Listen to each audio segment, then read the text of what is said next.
ശ്രീ ഗുരുഭ്യോ നമഃ.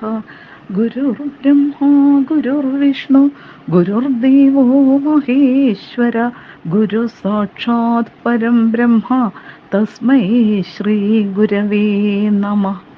പീതാംബരം കരവിരാജിതചക്രശംഖകൗമോദഗീ സരസിജം കരുണാസമുദ്രം രാധാസഹായമതിസുന്ദരമന്ദഹാസം വാതാലയേശമനിശം ഹൃദി ഭാവയാമി. ഓം നമോ ഭഗവതേ വാസുദേവായ. ശ്രീമദ്ഭാഗവതേ ദശമസ്കന്ധേ അഥ ചതുഃപഞ്ചശതമോऽധ്യായः.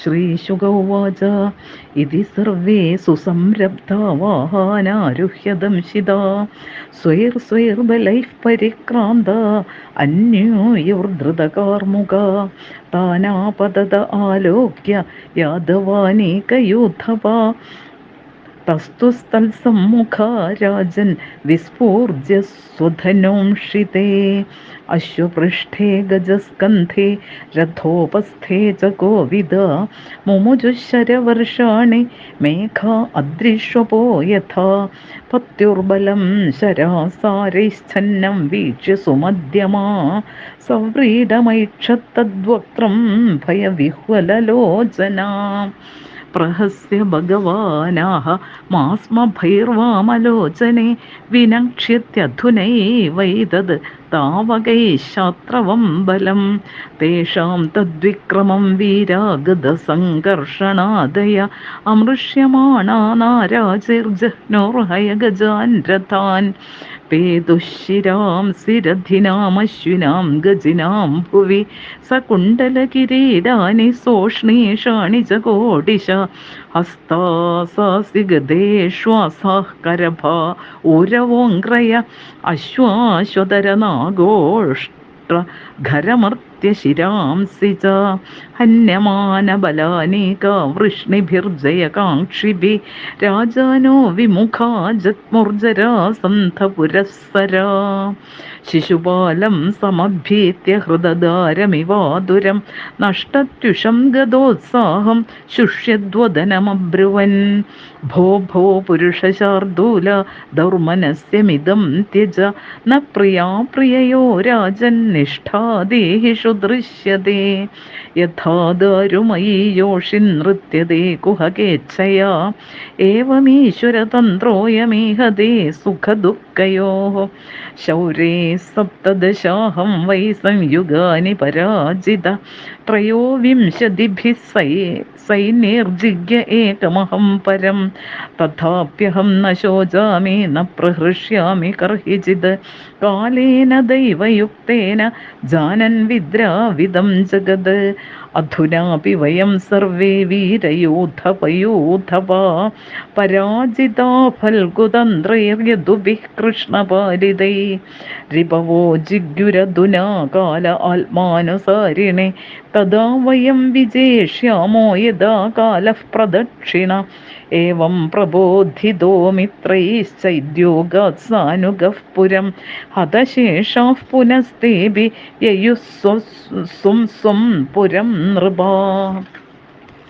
രുക്മീതുരാക്ഷസോദ്വാഹം കൃഷ്ണദ്യുഡസഹൻ സുസു പൃഷ്ടതോന്വഗമത്കൃഷ്ണമക്ഷൗഹിണ്യാവൃതോ ബലി രുക്മ്യമർഷി സുസംരബ്ധാ ശൃണ്ണതാം സർവഭൂഭുജാം പ്രതിജജ്ഞേ മഹാബാഹുർ ദംശിതഃ സശരാസന അഹത്വാ സമരേ കൃഷ്ണമപ്രത്യൂഹ്യ ച രുക്മിണീം കുണ്ഡിനം ന പ്രവേക്ഷ്യാമി സത്യമേതബ്രവീമിവ ഇത്യുക്ത്വാ രഥമാരുഹ്യ സാരഥിം പ്രാഹ സത്വര ചോദയാശ്വാൻ യതഃ കൃഷ്ണസ്തസ്യ മേ സംയുഗം ഭവേത് അദ്യാഹം നിശിതൈർബാണൈർഗോപാലസ്യ സുദുർമദേ നേഷ്യേ വീര്യമദം യേന സ്വസാമേ പ്രസഭം ഹൃദാ വികഥമാനഃ കുമതീരീശ്വരസ്യാപ്രമാണവിത് രഥേനൈകേന ഗോവിന്ദം തിഷ്ഠതിഷ്ഠത്യഥാഹ്വയത് ധനുർവികൃഷ്യ സുദൃഢം ജഗ്ര ദദാമ്യഗ്നേ കൃഷ്ണം ത്രിഭിശ്ശരൈ ആഹജാത്രക്ഷണം തിഷ്ഠയദൂനാം കുലപാംസന കുത്ര യാസി സ്വസാരം മേ മുഷിത്വാ ദ്വാക്ഷവദ്ധവി ഹരിഷ്യേദ്യമദം മന്ദമായിനഃ കൂടയോധിന യാവന്ന മേ ഹതോ ബാണൈശയീഥാമുഞ്ചദാരികാം സ്മയൻ കൃഷ്ണോ ധനുശ്ചിത്വാ ഷഡ്ഭിർവിവ്യാധരുക്മിണം അഷ്ടഭിശ്ചതുരോ വാഹാൻ ദ്വാഭ്യാം സൂതം ദ്വിജം ത്രിഭിः സ ചാന്യധനുരാധായ കൃഷ്ണം വിവ്യാധ പഞ്ചഭിः തൈസ്താഡിതശരൗഖൈസ്തു ചിച്ഛേദധനുരച്യുത പുനരന്യതുപാദത്ത തദപ്യച്ഛിനദവ്യയ പരിഖം പട്ടിശം ശൂലം ചർമാസി ശക്തിതോമരൗ യദ്യത് ആയുധമാദത്ത തത്സർവം സോച്ചിനദ്ധരി തദോരഥാദവപ്ലുത്യ ഗഡ്ഗപാണിർജിഘാംസയാ കൃഷ്ണമഭ്യദ്രവത് ക്രുദ്ധഃ പതംഗ ഇവ പാവകം തസ്യ ചാപതദഖഡ്ഗം തിലശർമ്മചേഷുഭിः ചിത്വാസി മാദതി തിക്മം രുക്മിണം ഹന്തുമുദ്യത ദൃഷ്ട്വാ ഭ്രാതൃവധോദ്യോഗം രുക്മിണീ ഭയവിഹ്വല പതിത്വാ പാദയോർഭർതൃരുവാച കരുണം സതി യോഗേശ്വരാ പ്രമേയാത്മൻ ദേവദേവ ജഗത്പദേ ഹന്തും നാർഹസി കല്യാണ ഭ്രാതരം മേ മഹാഭുജ ശ്രീശുക ഉവാച തയാ പരിത്രാസവികമ്പിതം ഗയാ ശുചാവശുഷ്യന്മുഖരുദ്ധകണ്ഠയാ കാദര്യവിസ്രംസിത ഹേമമാലയാ ഗൃഹീതപാദഃ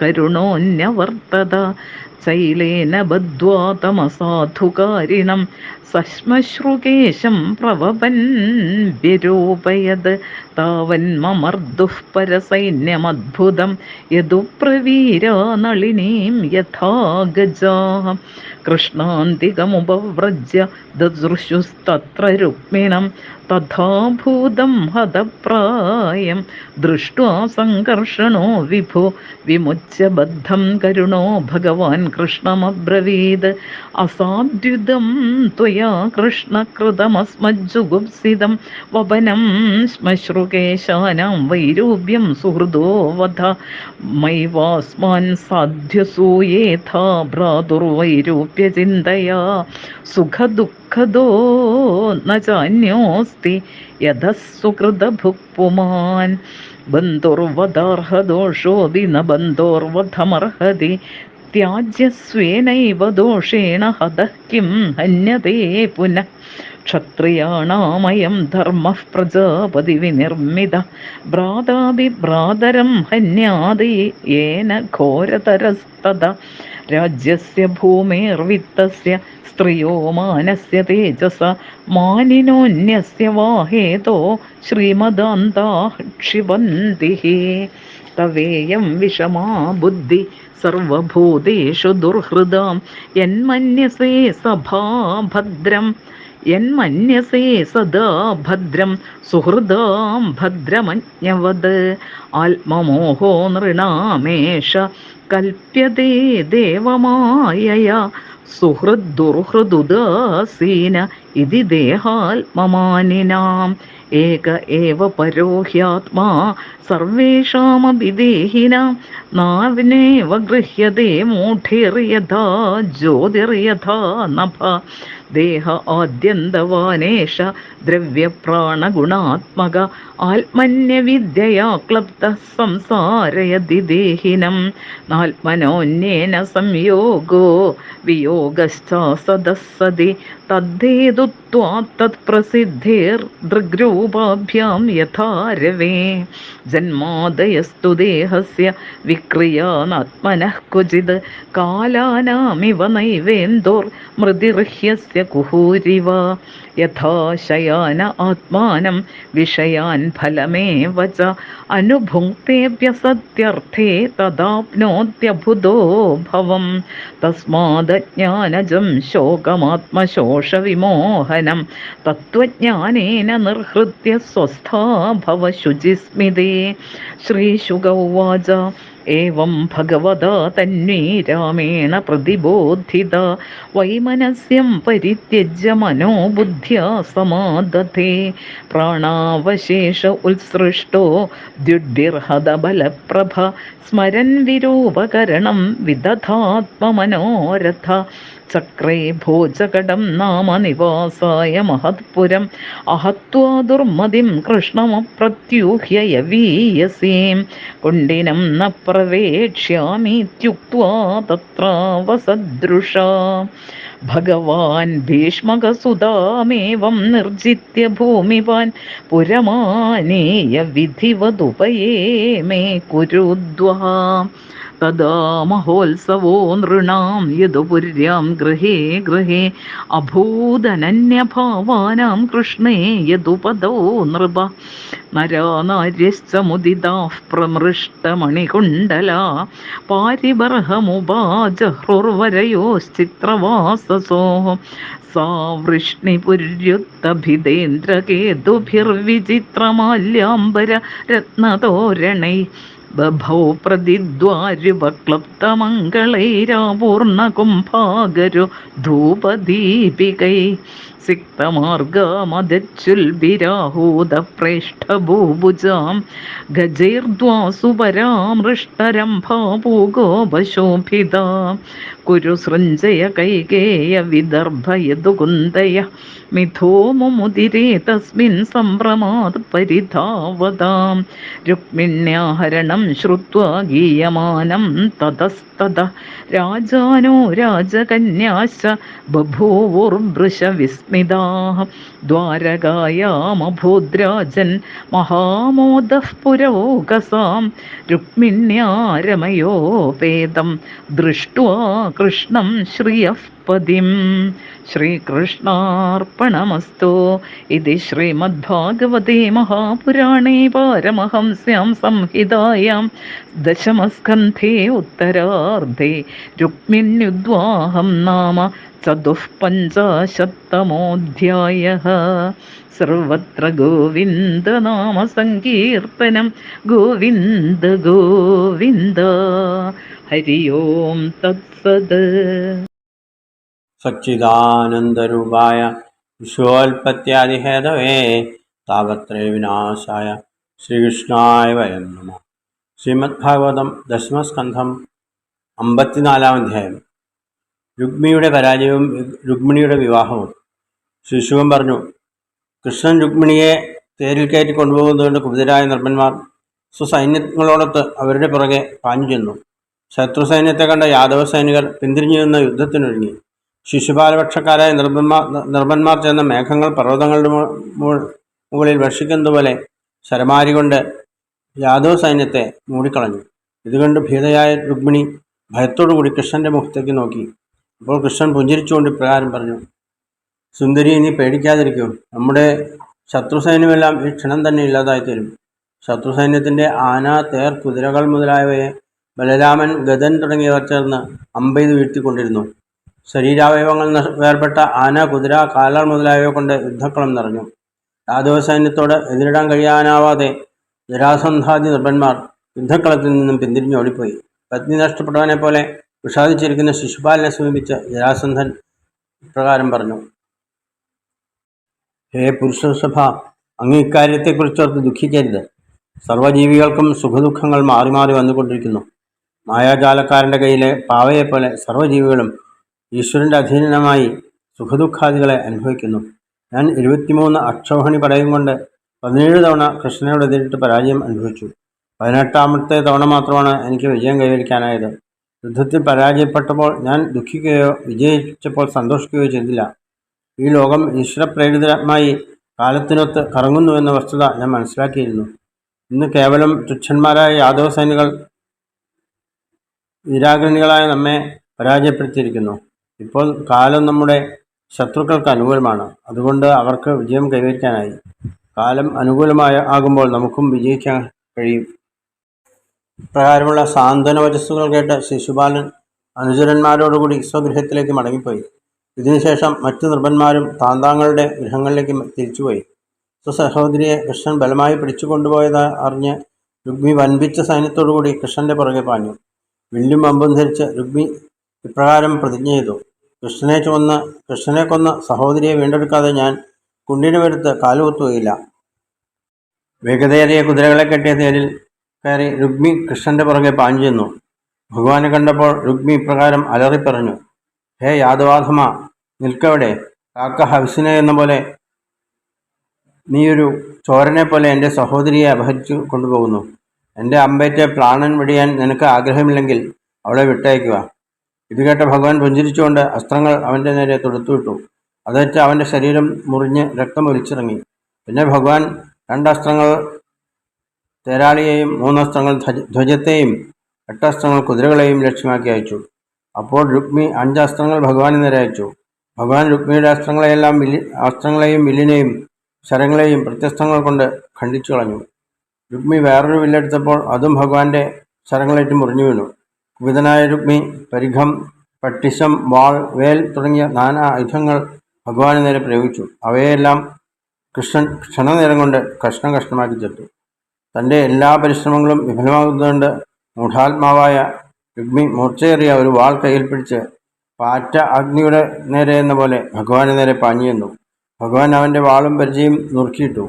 അനന്തരം അവനെ കൊല്ലാനായി മൂർച്ചയേറിയ ഒരു ഖഡ്ഗം കയ്യിലെടുത്തു. അതുകണ്ട് ഭയചകിതയായ രുക്മിണി ഭഗവാന്റെ പാദങ്ങളിൽ കെട്ടിപ്പിടിച്ച് കരഞ്ഞിട്ട് പറഞ്ഞു: അല്ലയോ ഭഗവാനെ, ജഗൽപതി, യോഗേശ്വര, അങ്ങ് അറിവില്ലാത്തവനായ എൻ്റെ ജ്യേഷ്ഠനെ വെറുതെ വിടണേ. ഇപ്രകാരമുള്ള രുക്മിണിയുടെ വാക്കുകൾ കേട്ടപ്പോൾ ഭഗവാന്റെ മനസ്സലിഞ്ഞു. അദ്ദേഹം രുക്മിയെ വധിച്ചില്ല. പക്ഷേ മീശയും മുടിയും അങ്ങിങ്ങായി മുറിച്ചു കളഞ്ഞു, വിരൂപത വരുത്തി. അവൻ്റെ ഉത്തരീയം കൊണ്ട് തന്നെ അവനെ പിടിച്ചു കെട്ടുകയും ചെയ്തു. ഈ സമയത്ത് ബലരാമൻ അങ്ങോട്ട് വന്നു. ബന്ധനസ്ഥനായി കിടക്കുന്ന രുക്മിയെ കണ്ട് അദ്ദേഹത്തിന് സഹതാപം തോന്നി. അദ്ദേഹം രുക്മിയെ കെട്ടയച്ചു വിട്ടതിന് ശേഷം കൃഷ്ണനോട് ഇപ്രകാരം പറഞ്ഞു: ഹേ കൃഷ്ണ, നിന്റെ ഈ പ്രവൃത്തി യാദവർക്ക് ചേർന്നതല്ല. ഇദ്ദേഹത്തിൻ്റെ കേശമീശകൾ ഖണ്ഡിച്ചു കളഞ്ഞത് അദ്ദേഹത്തെ വധിച്ചതിന് തുല്യമാണ്. അല്ലയോ രുക്മിണി, സ്വസഹോദരന് സംഭവിച്ച ഈ വൈരൂപ്യത്തെക്കുറിച്ചോർത്ത് ഭവതി ഞങ്ങളെ കുറ്റപ്പെടുത്തരുത്. ജീവികൾ സ്വകർമാനുസൃതമായ സുഖദുഃഖങ്ങളെയാണ് അനുഭവിക്കുന്നത്. അപരാധം ചെയ്ത ബന്ധുവിനെ ഉപേക്ഷിക്കാം, പക്ഷേ വധിക്കുവാൻ പാടില്ല. സ്വദോഷം കൊണ്ട് മൃതനായവനെ പിന്നെ വധിക്കുവാൻ പാടുള്ളൂ. ബ്രഹ്മാവ് ക്ഷത്രിയർക്ക് അതിഘോരമായ ധർമ്മത്തെയാണ് വിധിച്ചിരിക്കുന്നത്. യുദ്ധത്തിലേർപ്പെട്ടാൽ അവന് സ്വസഹോദരനെ കൂടി വധിക്കേണ്ടി വരുന്നു.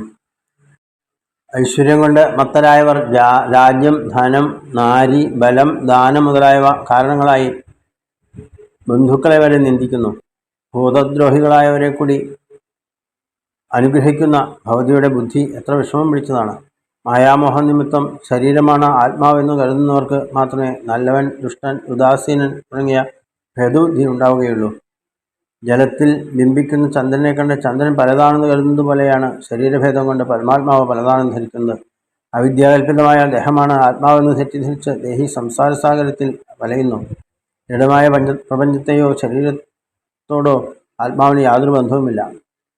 ദൃഢമായ പ്രപഞ്ചത്തോടോ ശരീരത്തോടോ ആത്മാവിന് യാതൊരു ബന്ധവുമില്ല.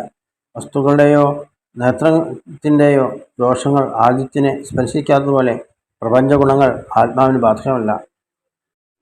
ശരീരത്തിൻ്റെ ജനനം, മരണം, വൃദ്ധി, ക്ഷയം മുതലായവയൊന്നും ആത്മാവിനെ ബാധിക്കുന്നില്ല. ചന്ദ്രൻ്റെ കലകൾക്ക് മാത്രമാണ് വൃദ്ധിക്ഷയാദികൾ സംഭവിക്കുന്നത്, അല്ലാതെ ചന്ദ്രനല്ല. അതുപോലെ തന്നെ ശരീരത്തിന് മാത്രമാണ് ജന്മം, മൃത്യു മുതലായവ സംഭവിക്കുന്നത്, നിത്യനായ ആത്മാവിനല്ല. സ്വപ്നവസ്തുക്കൾ പോലെ യഥാർത്ഥമാണ് പ്രപഞ്ചവും. ഇതിൽ മോഹിക്കുന്നത് കൊണ്ടാണ് ശരീരിക്ക് സംസാരസാഗരത്തിൽ വലയേണ്ടി വരുന്നത്. അല്ലയോ ദേവി, അവിടുന്ന് ശോകത്തെയും മോഹത്തെയും നൽകുന്നതും ശരീരത്തെ ക്ഷീണിപ്പിക്കുന്നതുമായ അജ്ഞാനത്തെ പരമാർത്ഥ വിചിന്തനം കൊണ്ട് ഇല്ലാതാക്കി ശാന്തിചിത്തയായി വർത്തിച്ചാലും. ശ്രീശുഖം പറഞ്ഞു: ഇപ്രകാരമുള്ള ബലരാമൻ്റെ സാന്ത്വന വചസ്സുകൾ കേട്ട രുക്മിണി ദുഃഖം വെടിഞ്ഞ് ശാന്തിചിത്തയായി. കാര്യസാധ്യം നടക്കാത്തതിനാലും കൃഷ്ണമൂലം വിരൂപത്വം സംഭവിച്ചതും കൊണ്ടും രുക്മി അത്യധികം ഖിന്നനായി. അദ്ദേഹം കൃഷ്ണനെ വധിച്ച് രുക്മിണിയെ കൊണ്ടുപോകാതെ താൻ ഇനി വിദർഭത്തിൻ്റെ തലസ്ഥാനമായ കുണ്ടീനത്തിൽ പ്രവേശിക്കില്ലെന്ന് പ്രതിജ്ഞ ചെയ്തു. അനന്തരം അദ്ദേഹം ഭോജകടമെന്ന പുരം നിർമ്മിച്ച് അതിൽ വസിക്കുവാൻ തുടങ്ങി. ദ്വാരകയിലെത്തിയ കൃഷ്ണൻ രുക്മിണിയെ വൈദിക വിധിപ്രകാരം പരിണയിച്ചു. കൃഷ്ണഭക്തന്മാരായ ദ്വാരകാപുരവാസികളെല്ലാം ഇതിനെ ഒരു മഹോത്സവമായി കണ്ട് ആഘോഷിച്ചു. എല്ലാവരും വധൂവരന്മാർക്ക് നിരവധി കാഴ്ചദ്രവ്യങ്ങൾ സമർപ്പിച്ചു. യാദവരെല്ലാം ഗൃഹങ്ങൾ തോറും അലങ്കരിച്ച് തോരണങ്ങൾ തൂക്കി നിറകുടം, മംഗളവസ്തുക്കൾ മുതലായവ നിരത്തിവെച്ച് ആഘോഷത്തിൽ പങ്കുകൊണ്ടു. വിവാഹത്തിൽ പങ്കെടുക്കാനെത്തിയ രാജാക്കന്മാർ സമർപ്പിച്ച ആനകളുടെ മതിലം കൊണ്ട് നിരത്തുകൾ നനഞ്ഞു. കുരുക്കൾ, കൗന്ദയർ, കേകയർ, വിദർഭന്മാർ തുടങ്ങിയവരെല്ലാം വിവാഹകർമ്മത്തിൽ പങ്കുകൊണ്ടു. നിരവധി രാജാക്കന്മാരെ പരാജയപ്പെടുത്തി കൃഷ്ണൻ രുക്മിണിയെ സ്വന്തമാക്കിയ വാർത്ത എല്ലാവരിലും ആശ്ചര്യമുളവാക്കി. ലക്ഷ്മീദേവിക്ക് സമാനമായ സൗന്ദര്യാദികളോടുകൂടിയ രുക്മിണിയോട് ചേർന്ന് കൃഷ്ണനെ കണ്ട എല്ലാവരും പരമാനന്ദത്തിൽ മുഴുകി. ഇതോടുകൂടി ഈ 54-ാമത്തെ അധ്യായം അവസാനിച്ചു. സർവത്ര ഗോവിന്ദനാമ സങ്കീർത്തനം. ഗോവിന്ദ ഗോവിന്ദ.